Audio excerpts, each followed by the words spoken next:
ഇന്ന് നമ്മൾ അയ്യപ്പസ്വാമിയുടെ ഐതിഹ്യമാണ് ഒന്ന് വിശദമായി പരിശോധിക്കാൻ പോകുന്നത്. നമസ്കാരം.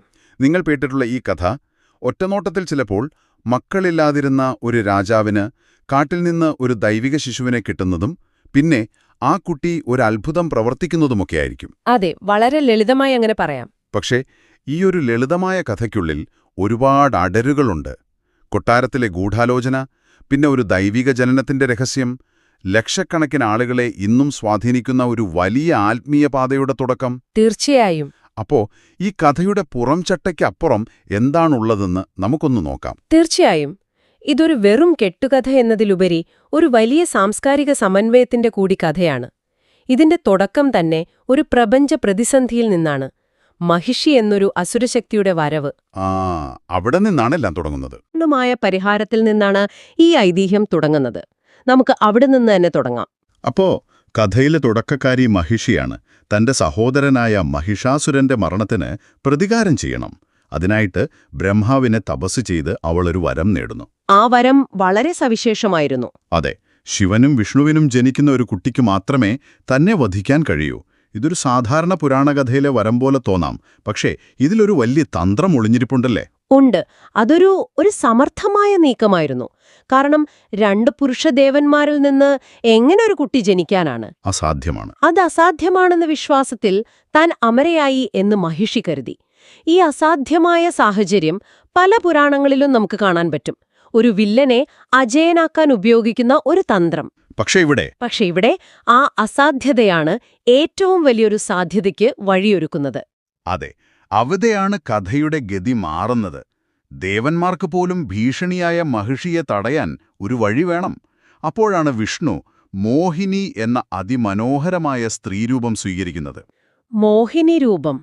ശിവന്റെയും മോഹിനിയുടെയും സംഗമത്തിൽ നിന്ന് ഒരു കുഞ്ഞു ജനിക്കുന്നു, ഹരിഹരപുത്രൻ. ഈ ജനനം മഹിഷിയുടെ വരത്തിനുള്ളൊരു മറുപടി എന്നതിലുപരി അതിന് വേറെയും തലങ്ങളുണ്ടല്ലേ? ഒരുപാടുണ്ട്. ഹരിഹരപുത്രൻ എന്ന സങ്കല്പത്തിന് ആ കാലഘട്ടത്തിൽ വലിയ പ്രാധാന്യമുണ്ടായിരുന്നു. ശൈവ വൈഷ്ണവ വിഭാഗങ്ങൾ തമ്മിൽ പലപ്പോഴും നിലനിന്നിരുന്ന മത്സരങ്ങളെയും ഭിന്നതകളെയും ഇല്ലാതാക്കുന്ന ഒരു പ്രതീകമായി ഇതിനെ കാണാം. ഓ, ശരിയാണ്. ഹരിയുടെയും, അതായത് വിഷ്ണുവിന്റെയും, ഹരന്റെയും, അതായത് ശിവന്റെയും ശക്തികൾ ഒന്നിക്കുകയാണ്.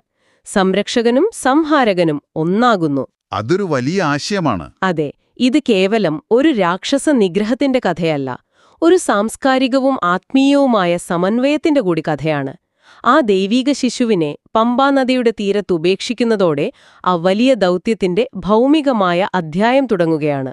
അങ്ങനെ ആ ദൈവിക ദൗത്യം ഭൂമിയിലെത്തുമ്പോൾ കഥയുടെ മറുഭാഗത്ത് പന്തളം രാജാവ് രാജശേഖരൻ മക്കളില്ലാതെ ദുഃഖിച്ചിരിക്കുകയാണ്. അതെ, ഒരു മാനുഷികമായ തലം വരുന്നു. നല്ല ഭരണാധികാരിയാണ്, പക്ഷേ വ്യക്തിപരമായ ദുഃഖം അദ്ദേഹത്തെ അലട്ടുന്നു. ഈ ദിവ്യശിശുവിനെ കണ്ടെത്തുന്ന രാജാവ് എന്ന ആശയം പല കഥകളിലും നമ്മൾ കേട്ടിട്ടുണ്ട്. അത് ഈ കഥയെ കൂടുതൽ മാനുഷികമാക്കുന്നുണ്ടല്ലേ? തീർച്ചയായും. ആ ദൈവിക പദ്ധതിക്ക് അരങ്ങൊരുങ്ങാൻ ഒരു മാനുഷികമായ പശ്ചാത്തലം ആവശ്യമാണ്.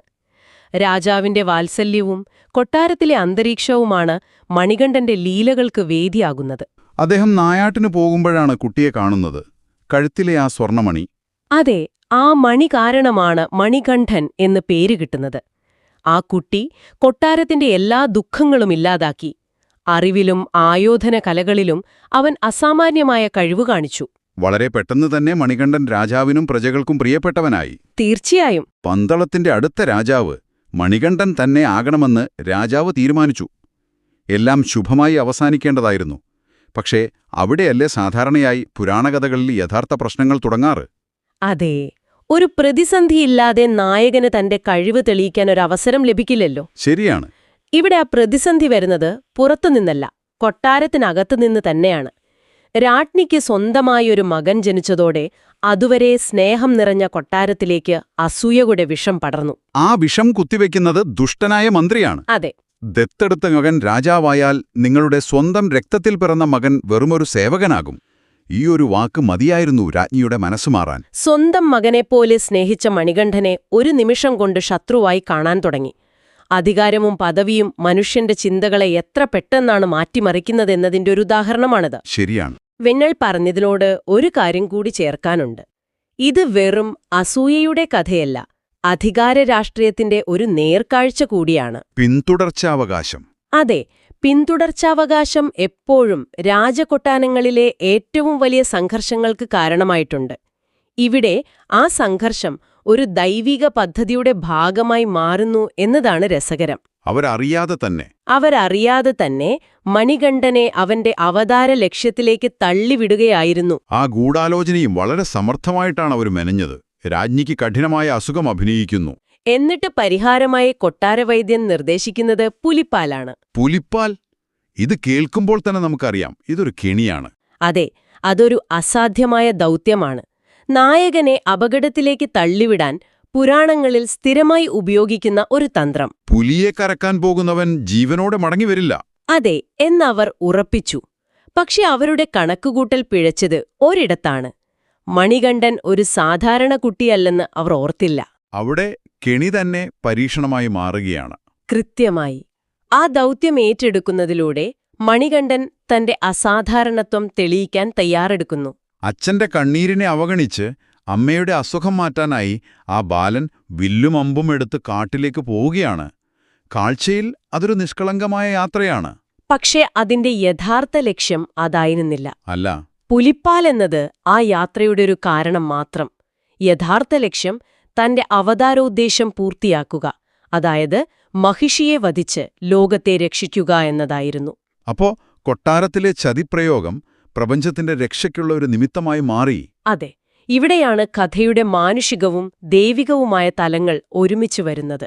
കാട്ടിൽ വെച്ച് മണികണ്ഠനും മഹിഷിയും തമ്മിൽ ഘോരമായ യുദ്ധം നടന്നു. ഒടുവിൽ ഹരിഹരപുത്രൻ മഹിഷിയെ വധിച്ചു. അതോടെ തന്റെ ദൈവികമായ പ്രധാന ദൗത്യം പൂർത്തിയായി. പക്ഷെ കഥ അവിടെ തീരുന്നില്ല. അമ്മയ്ക്ക് കൊടുത്ത വാക്കു പാലിക്കാനുണ്ടായിരുന്നു. അതെ, അതാണ് മണികണ്ഠന്റെ സ്വഭാവത്തിന്റെ മറ്റൊരു സവിശേഷത. ലോകത്തെ രക്ഷിച്ച അഹങ്കാരത്തിൽ അയാൾക്ക് തിരിച്ചു പോകാമായിരുന്നു. പക്ഷെ തനിക്ക് കൊടുത്ത വാക്കിനും തന്റെ ഭൗമികമായ കടമകൾക്കും അദ്ദേഹം വില നൽകി. അപ്പോ പുലിപ്പാല് വേണം.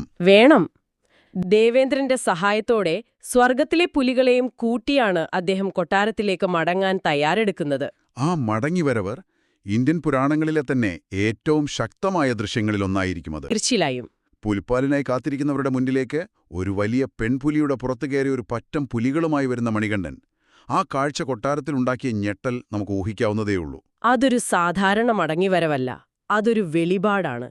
അതുവരെ ഒരു കുട്ടിയായും ഒരു എതിരാളിയായും കണ്ടിരുന്ന മണികണ്ഠൻ ആരാണെന്ന് അവർ തിരിച്ചറിയുന്ന നിമിഷം. ശരിയാണ്. അവരുടെ ഗൂഢാലോചന എത്ര നിസ്സാരമായിരുന്നുവെന്നും അവരെതിരിട്ടത് എത്ര വലിയ ശക്തിയെയാണെന്നും അവർക്ക് മനസ്സിലായി. ഭയം ആരാധനയ്ക്ക് വഴിമാറുന്ന നിമിഷമാണത്. രാജ്ഞിയും മന്ത്രിയും ഓടിച്ചെന്ന് കാലിൽ വീണ് മാപ്പ് ചോദിക്കുന്നു. അവിടെ മണികണ്ഠന്റെ പ്രതികരണം ശ്രദ്ധേയമാണ്. എന്തായിരുന്നു അത്? ഒരു വാക്കുകൊണ്ടുപോലും അവരെ കുറ്റപ്പെടുത്തുന്നില്ല, പകരം പുഞ്ചിരിയോടെ ക്ഷമിക്കുന്നു. കാരണം അദ്ദേഹത്തിന്റെ ദൃഷ്ടിയിൽ അവരൊക്കെ ഒരു വലിയ നാടകത്തിലെ കഥാപാത്രങ്ങൾ മാത്രമായിരുന്നു. അവരില്ലായിരുന്നെങ്കിൽ തന്റെ ദൗത്യം പൂർത്തിയാക്കാൻ കഴിയില്ലായിരുന്നു. അതുകൊണ്ട് ശത്രുതയില്ല. അതെ, അതുകൊണ്ട് തന്നെ അവിടെ ശത്രുതയ്ക്കോ പ്രതികാരത്തിനോ സ്ഥാനമില്ല. ആ ക്ഷമ അദ്ദേഹത്തിന്റെ ദൈവികതയ്ക്ക് അടിവരയിടുന്നു. തന്റെ ദൗത്യം പൂർത്തിയായെന്ന് മനസ്സിലാക്കിയ മണികണ്ഠൻ യാത്ര പറയാൻ ഒരുങ്ങുന്നു. അച്ഛാ, എനിക്ക് പോകാൻ സമയമായി എന്ന വാക്ക് കേട്ട് രാജാവ് തകർന്നുപോകുന്നു. ഇത്രയും കാലം സ്വന്തം മകനായി വളർത്തിയ കുട്ടി തങ്ങളെ വിട്ടുപോകുന്നുവെന്ന സത്യം അദ്ദേഹത്തിന് താങ്ങാനാവുന്ന ഒന്നല്ല. അതെ. ഹൃദയം തകർന്ന് രാജാവ് ചോദിക്കുന്നുണ്ട്, എന്റെ മകനെ, ഞങ്ങൾ എവിടെയാണ് നിന്നെ ആരാധിക്കേണ്ടത് എന്ന്. ആ ചോദ്യത്തിനുള്ള മറുപടിയാണ് ശബരിമല എന്ന പുണ്യഭൂമിയുടെ ഉത്ഭവത്തിന് കാരണം. അതെ, മണികണ്ഠൻ തന്റെ വില്ലെടുത്ത് ഒരു അമ്പ് ദൂരേക്കെയ്യുന്നു. എന്നിട്ട് പറയുന്നു, ആ അമ്പ് എവിടെയാണോ ചെന്ന് വീഴുന്നത് അവിടെ എനിക്കായി ഒരു ക്ഷേത്രം പണിയുക. അവിടെ ഞാൻ എന്നെന്നും നിവസിക്കും. ആ അമ്പ് ചെന്ന് തറച്ചത് ശബരിമല എന്ന കുന്നിൻ മുകളിലായിരുന്നു. എന്തുകൊണ്ടാണ് അങ്ങനെ ഒരു സ്ഥലം തിരഞ്ഞെടുത്തത്? ഒരു കൊട്ടാരത്തിലോ നഗരത്തിലോ അല്ലാതെ കാടിന്റെ നടുവിലുള്ള ഒരു മലമുകളിൽ. അതിലൊരു വലിയ തത്വമുണ്ടല്ലേ? ഉണ്ട്. തന്നെ ദർശിക്കാൻ വരുന്നവർ ഒരു കഠിനമായ യാത്രയ്ക്ക് തയ്യാറാകണം എന്ന സന്ദേശമാണത്. കൊട്ടാരത്തിലെ സുഖസൗകര്യങ്ങളിൽ നിന്നും മാറി പ്രകൃതിയുടെ കാഠിന്യങ്ങളെ അതിജീവിച്ച് ഒരു തീർത്ഥാടനമായി വേണം തന്റെ അടുത്തേക്കെത്താൻ. ആ യാത്ര തന്നെ ഒരു തപസ്സാണ്. അതെ, അവിടെയാണ് ക്ഷേത്രം എങ്ങനെ നിർമ്മിക്കണമെന്നും തന്നെ ദർശിക്കാൻ വരുന്ന ഭക്തർ പാലിക്കേണ്ട കഠിനമായ വ്രതങ്ങളെക്കുറിച്ചും അദ്ദേഹം നിർദ്ദേശങ്ങൾ നൽകുന്നത്. അതെ, ശബരിമല തീർത്ഥാടനത്തിന്റെ കാതലായ ആ 41 ദിവസത്തെ വ്രതം അതിന്റെ പിന്നിലെ ആശയമെന്താണ്? ആ വ്രതം ഒരു മാനസികവും ശാരീരികവുമായ ശുദ്ധീകരണ പ്രക്രിയയാണ്.